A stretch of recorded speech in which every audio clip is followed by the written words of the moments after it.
Hi students, welcome to lesson 11, division of labor, production and reproduction. Now let us start with the introduction.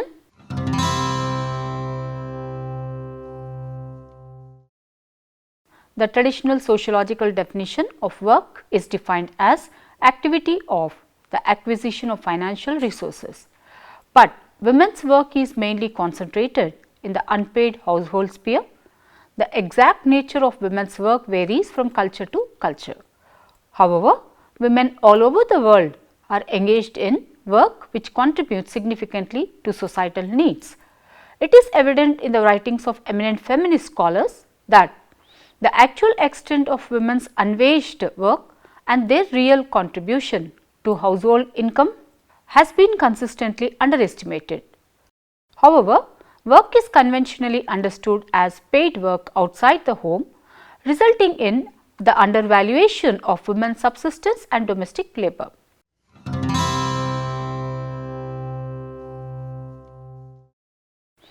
Now, let us look into the objectives of the lesson.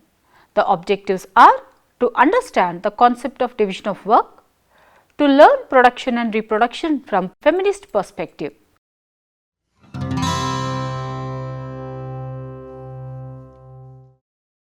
Now, the meaning of division of labor.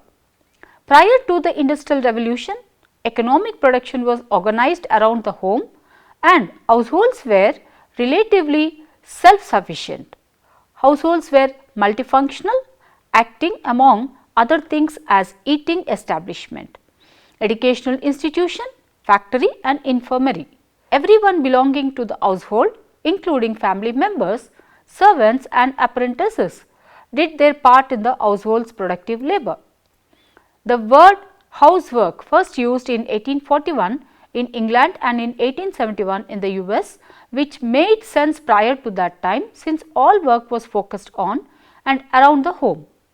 Over the course of the 19th century, however, the Industrial Revolution severed the workplace from the place of residence. Coinciding with this process, the ideology of separate spheres emerged, reflecting an increasing tendency of men to seek work in the urban factories. While women stayed home to look after the family, this ideology defined not only separate spheres, but different personality characteristics and divergent family roles for men and women. As well, in doing so, it naturalized the notion that men, strong and unemotional, should occupy the status of family breadwinner. Conversely, women frail, pure and living under the spell of the cult of true womanhood should aspire to nothing more profound than being good wives, mothers and homemakers. Thus, as men and single women ventured forth to work in the impersonal factories and workplaces of urban centers, married women, particularly those of the middle classes, stayed home to cook, clean and raise the children. Production and productive activities moved out of these households into the industrializing workplace. Concurrently, the value and status of men's labor went up while that of women's household labor went down. Previously, an integral part of the home centered production process, middle class women found themselves with less productive work to do. As a result, their energies became more focused on reproductive work, which included make sure that their husbands and children were clean, well fed, clothed and nurtured. Although economic necessity continued to force working class wives and women of color to seek employment outside of home, the pattern of separate spheres reflected an ideal that most families desired to emulate. Toward the end of the 19th century, as households were increasingly motivated to purchase industrially produced necessities, women also became the family household consumption experts. As such, they orchestrated the family's purchase of food, clothing, soap, candles and other material necessities that they had once helped produce in the home. Before the 1970s, few studies examined the division of household labor since most people accepted as natural the separate spheres ideology, making women the housework and child rearing experts. As the women's movement gained momentum, however, feminists began pointing out the disproportionate amount of time women spent doing housework even as they labored alongside men in the paid workforce. Moreover, feminists suggested the fact that women did the majority of housework disadvantaged them in the workplace. These challenges prompted research examining the household division of labor, its relative distribution and the relationship of housework contribution to women's status in the paid labor market. Changing patterns in the division of the housework began to appear in research from the 1970s and 1980s as women started to reduce their contributions and men somewhat less dramatically began to increase theirs. Reasons for these changes included women's increasing presence in the paid labor market as well as general trends toward egalitarian attitudes in the home. Nevertheless, even as women assumed more significant roles as family breadwinners and men continued to resist doing housework. By the mid-late 1980s, researchers found that women were still doing approximately 3 times the amount of routine housework that men were doing. Today, much of the industrialized world, household labor continues to be performed mostly by women, with chores themselves also segregated by gender. Women are still doing the majority of routine tasks including cooking and meal preparation, meal cleanup and dishwashing, laundry, house cleaning and grocery shopping. Men on the other hand do the occasional chores such as lawn mowing, household repairs, car maintenance and less often bill paying besides continuing to do the bulk of routine chores. Women are still considered to be the household managers. Whether they actually do the chores, delegate the work to the other family members or hire outside help, women are largely responsible for ensuring that the work gets done, as well as establishing the standards by which the completed work is judged. Men, even as they do more, tend to be seen and to see themselves as helpers. Although women's earnings remain substantially lower than those of men, the gender gap in wages has decreased to the point that women earn approximately 76% of what men earn based on full-time year-round work, and thus with married women sharing more of the family breadwinner duties, it has generally been expected that their husbands would share more of the housework. The absence of men's sustained movement in that direction has been, therefore, a source of some disappointment to advocates of gender equality.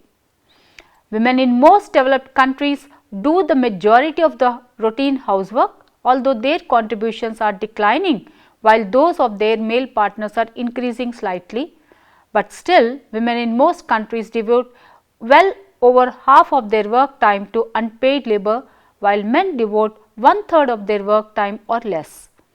The presence of young children increases women's unpaid labor time substantially more than that of men, while in many countries women whose educational level exceeds that of their husbands do relatively less housework. Moreover, women worldwide are balancing their unpaid family work with increased time spent in the paid labor force, and while men's economic activity rates have decreased in many areas, women's rates have generally increased.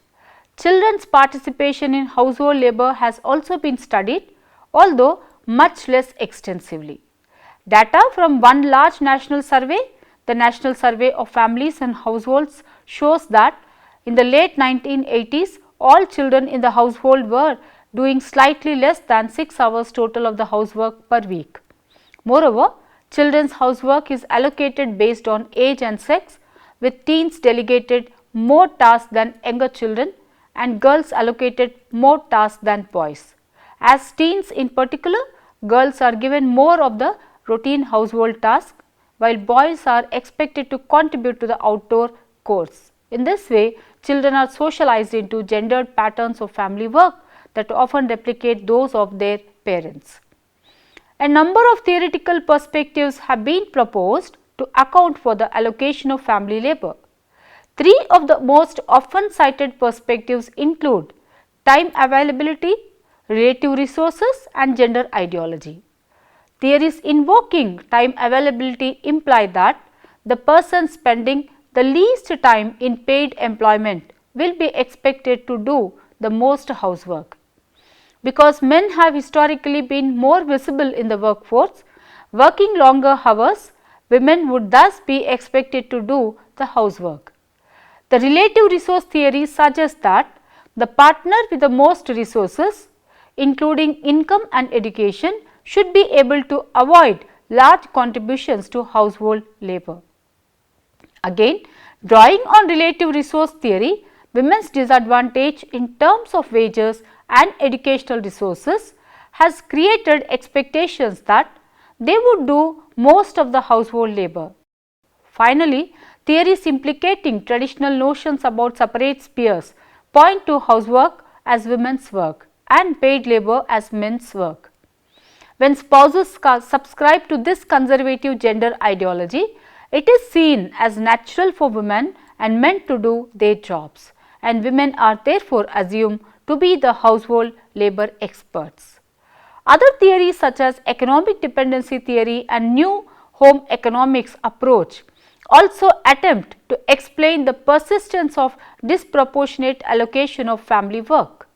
Nevertheless, family work, both paid and unpaid, is changing.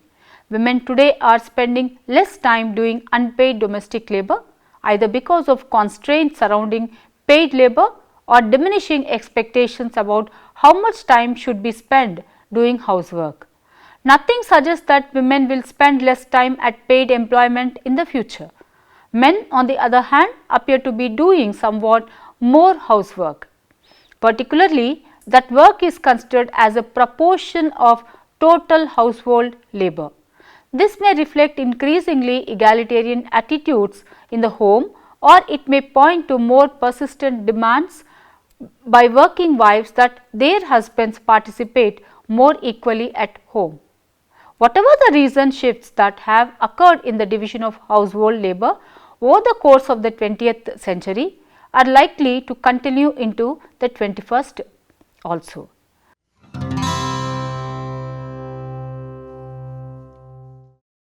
Now, let us understand the meaning of production and reproduction.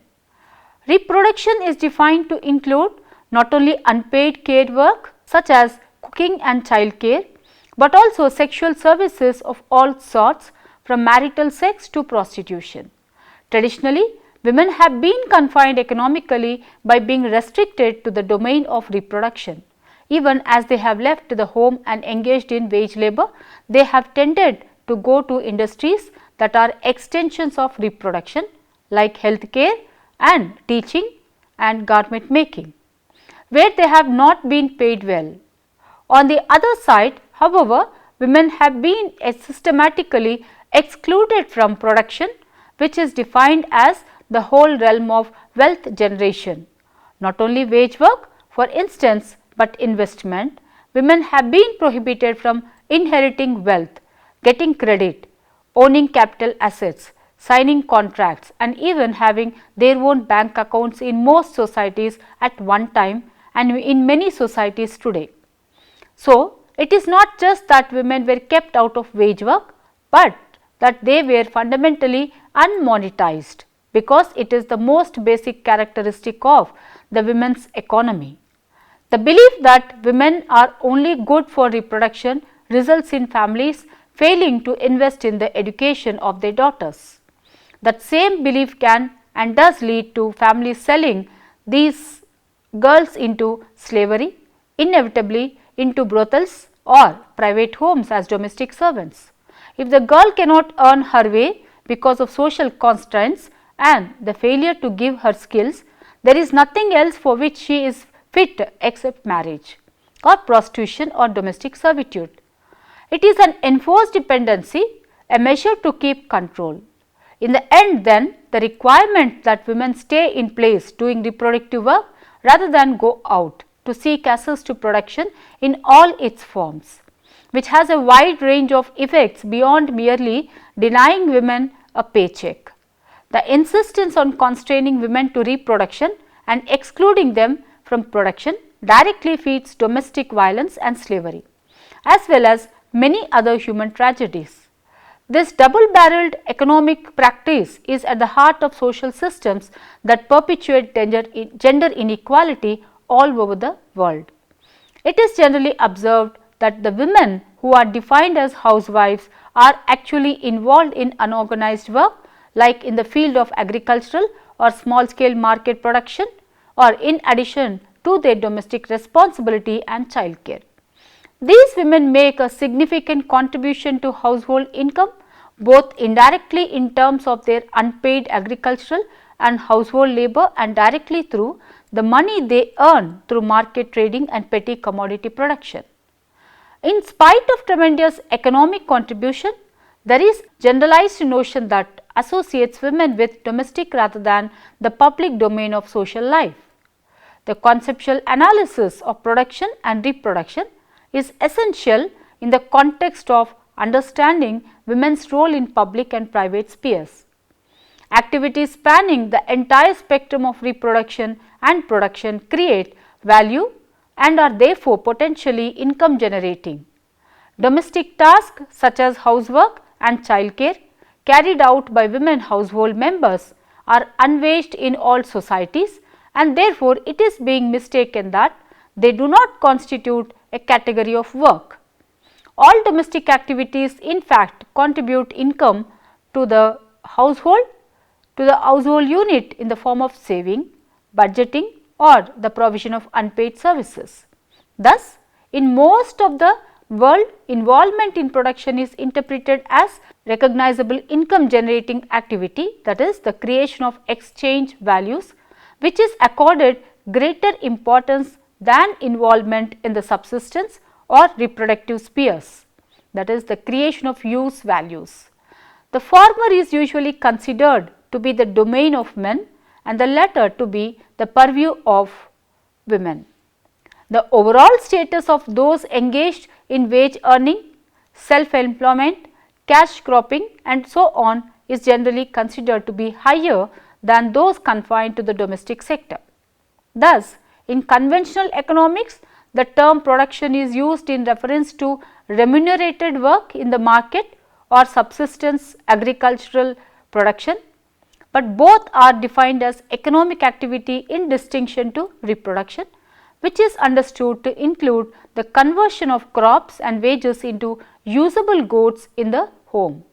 All such activities at home, much of it done by women, are included under consumption. A clear distinction is made between production which takes place in the market and reproduction in the home. National accounting systems even in developing countries have been modelled on market economics, and therefore households in these countries have been characterized as consumption or reproduction units. The applicability of concepts of economic activity to rural conditions has been questioned given the difficulties of separating production and reproduction in non-wage situations. Thus, it is generally interpreted that housework is reproduction or consumption and not production. This view has been contradicted on the basis that even in an advanced capitalist economy like the United States, the household sector consumes roughly the same number of work hours as the market sector, which produces an income estimated whereabout between 25% and 50% of the gross national product, that is the GNP. In analyzing feudalism, Marx has focused on the relations of exploitation between lords and serfs, and in capitalism between capitalists and workers. In domestic sphere, there is lack of clear and precise conceptualization for describing the working and leisure classes, though it is evident that in this sphere the producers are women and the non-producers are men. Producers and non-producers in domestic sphere have been conceptualized as working and leisure classes by some Marxist feminist, that is BK in 1979, Beneria 1979. The domestic mode of production is basically patriarchal by nature. It includes that system of household labor in which the household members produce use values for direct consumption on accumulation within the household.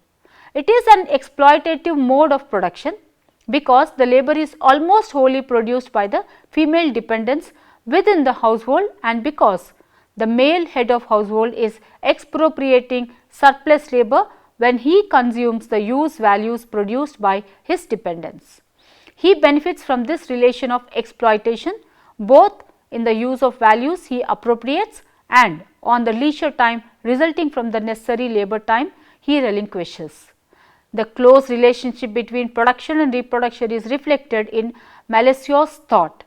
He has given importance on the reproductive activities in the context of domestic society that includes the physical and social reproduction as well as reproduction of the producers. Women play the key role in the range of activities carried out within the household, which remain largely unrecognized. For the clear understanding of the relations of reproduction, it is essential to understand the relations of production. It is impossible to have a notion of production which does not involve reproduction. It is important to understand the interrelationship between the two as part of a single process and consider the ways in which these have been historically transformed. Marxist economists thus define labor as the ultimate resource, and labor is seen to create either use value or exchange value. For them, production refers to labor used to create exchange value in the market, and reproduction refers to labor used to create use value in the home. Here, the term reproduction refers to biological reproduction as well as the reproduction of maintenance of the labor force and includes household production of use value, that is goods and services for immediate consumption in the home. So, home is considered as both a unit of consumption and reproduction. Sexual division of labor is connected to power hierarchy and domestic labor. Its significance and connection to undervaluation of women and control of women's labor is in turn related to interplay between production systems that generate the means of subsistence for human beings. Human beings and the reproduction of systems of production. In doing these analysis, feminist scholars have drawn heavily from Marxian framework, from anthropology and from radical feminist analysis of power relations. This facilitates the grasp of the complex interplay between systems of stratification in society and gender relations. Theories of social reproduction can be based on two major classifications. In the first instance, in terms of control over the women's labor and fertility, that is in materialist terms, and in second instance as ideological relations which are centrally involved in the transformation of sex into gender. In each case, of course, priority is given to the social relations of reproduction in defining women's operation. These may be seen to have consequences for the organizations of production or as functionally related to it, but the specificity of the position of women is primarily perceived in terms of reproduction relations. If development is measured in economic terms and the development goals focus on increased production, then the national resources are directed to producers in an effort to increase their productivity. Women have weak claims over these resources since they are not characterized as producers. Gender-based differentiation on the labor market has led to inflexibility in integrating women into the development process. Social realities determine that the majority of women in economically developing societies engage in arduous occupations for family survival. Despite this reality, women are perceived as passive beneficiaries of welfare programs rather than as active participants in development, which includes access to assets, knowledge, skills and social climate that will enable them to develop their potential for individual and national development. The entire development process needs to be restructured in this context. Their claims can be improved by either making women do what is defined as productive work or changing definition of productive work to include what women do. the linkage between prevailing paradigm in the context of socio-economic production and the structural presence of women needs serious examination.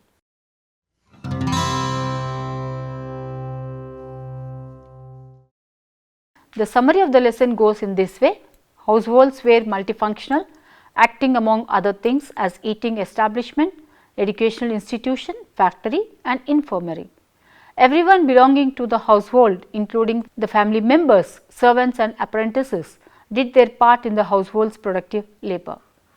Before 1970s, few studies examined the division of household labor, since most people accepted as natural the separate spheres ideology, making women the housework and child rearing experts. Traditionally, women have been confined economically by being restricted to the domain of reproduction. Thank you.